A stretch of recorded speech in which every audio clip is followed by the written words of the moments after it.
আমার তো উচিত ছিল, আমার বোনেরে ঈদের কেনাকাটা করে দেওয়ার। দিছি?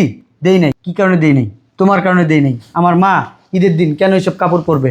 এগুলো তোমাদেরকে দেখাইতে আসছে, আমাদেরকে দেখাইতে আসছে এই পুরান কাপড় চোপড় পরে যে ওনারা কত অভাবে আছে। তা আমার মার কি আরো 2-4টা ছেলে মেয়ে আছে, তারা দিছে আমার মাকে? হ্যাঁ, আর 2-4টা ছেলে মেয়ে নাই তো, আমি তো একা একা ছেলে, আর আমার বোন তো ছোট। কি পরে রয়েছে ঈদের দিন আমার বোন? এই পোশাকে থাকার কথা আমার বোনের। এত মহব্বত করার দরকার নাই তো। আর তুমি দামি শাড়ি পরে রয়েছে। আমি অবশ্যই পরবো, আমি একজন কার ওয়াইফ, এটা বুঝতে হবে। তুমি আমার ওয়াইফ, আর আমাকে যে জন্ম দিছে সে ভিখারির মতো আছে। আমি শিল্পপতি আর আমার বোন ভিখারি। তো কি হয়েছে এখন? কি হয়েছে তুমি বুঝো না? কি হয়েছে? আমি এত কিছু বুঝতে চাই না। আমার বাড়িতে তোমার বোন মা কেউ আসতে পারবে না, তোমার ফ্যামিলির লোকজন আমার বাড়িতে আসতে পারবে না, জবর না। তাহলে তুমি তোমার আব্বা আম্মারে কেন আমার বাসায় দাওয়াত দিলা? আমার বাপ মা আসতে পারবে।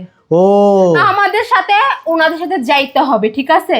আমি কে আর ওনারা কে? আমার সাথে তো আমার মা আমার বোন যায়। আর এই ফকিন্নি গুলা কে? তোমার ননদ, মুখ সামলায় কথা বলো। আমার ননদ? হ্যাঁ, ননদ আমার